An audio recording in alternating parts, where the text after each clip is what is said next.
భవిష్యత్తులో జిల్లాలో భారీ విపత్తులను అధిగమించే విధంగా శాశ్వత పరిష్కారం దిశగా నిర్మాణాలు చేపట్టే విధంగా ప్రభుత్వానికి నివేదిక అందించడం జరుగుతుందని జిల్లా కలెక్టర్ రాహుల్ రాజ్ అన్నారు. చేగుంట మండలం అనంతసాగర్ గ్రామంలో వర్షాల తాకిడికి దెబ్బతిన్న ఇండ్లను ఇబ్రహీంపూర్లో రోడ్డు మరమ్మతుకు సంబంధించి రెవెన్యూ, పంచాయతీరాజ్, హౌసింగ్ శాఖ అధికారులతో కలిసి కలెక్టర్ క్షేత్రస్థాయిలో పరిశీలించారు. ఈ సందర్భంగా ఆయన మాట్లాడుతూ జిల్లాలో భారీ వర్షాలు, వరదల వలన అపార నష్టం వాటిల్ల మేరకు క్షేత్రస్థాయిలో పంట నష్టం అంచనా వేయడం జరుగుతుందన్నారు. మెదక్ జిల్లా ప్రజలకు అందరికి కూడా నమస్కారం.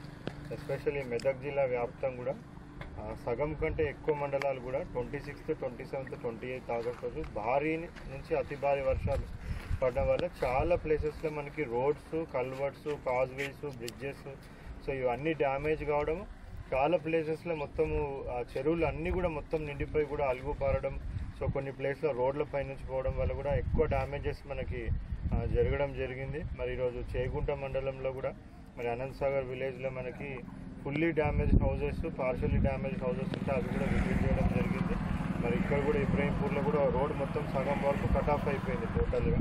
సో మరి ఇటువంటి డ్యామేజెస్ అంతా అవేలిగన్పూర్, శంకరంపేట, రామాయంపేట, నిజాంపేట, సో ఇక్కడ ఈ చేగుంట ఈ మండలాలంతా ఎక్కువ పెద్ద ఎత్తున డ్యామేజెస్ జరిగినాయి. కాబట్టి ఆనరబుల్ సీఎం గారి ఇన్స్ట్రక్షన్స్ ప్రకారం మరి R&D, PR, ఇరిగేషన్, సో అన్ని డిపార్ట్మెంట్స్ ఎక్కడెక్కడైతే మనకు నష్టం జరిగిందో వాటన్నిటిది కూడా మొత్తం మనము ఎస్టిమేట్స్ అవన్నీ కూడా వేయడం జరిగింది.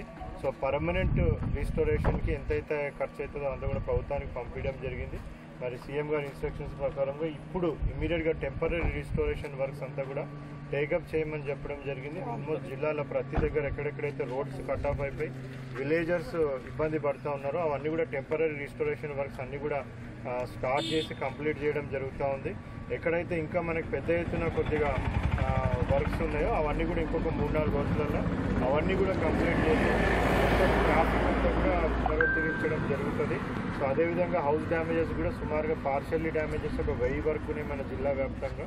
ఒక 5 ప్లేసెస్లో మనకి ఫుల్లీ డ్యామేజ్డ్ హౌసెస్ ఉన్నాయి. మరి వాళ్ళకు కూడా ప్రభుత్వ తరఫున కంపన్సేషన్ ఏదైతే రావాలనో అవన్నీ కూడా కంపన్సేషన్ వాళ్ళకు కూడా ఇవ్వడం జరుగుతుంది. ఈ రోడ్స్ మళ్ళీ తర్వాత ఇరిగేషన్కి సంబంధించిన ట్యాంక్స్ ఏవైతే బ్రీచ్ అయినాయో మరి వాటికి కూడా ఎస్టిమేషన్స్ చేసి ఆ ట్యాంక్లకు కూడా మరమ్మతులు అవన్నీ కూడా తొందరగా చెరువులకు చేసి మళ్ళీ అవి ఇంతకుముందు లాగానే సహజ సిద్ధంగా ఏర్పడే విధంగా చేయడం జరుగుతుంది. అదేవిధంగా ఫ్యూచర్లో కూడా మనం తట్టుకునే విధంగా అంటే మొన్న వచ్చిన వరద ఏంటంటే ఒక 40-50 ఏళ్ళలో ఎవరు కూడా చూడలేదనేసి చెప్తా ఉన్నారు చాలా మండలాల.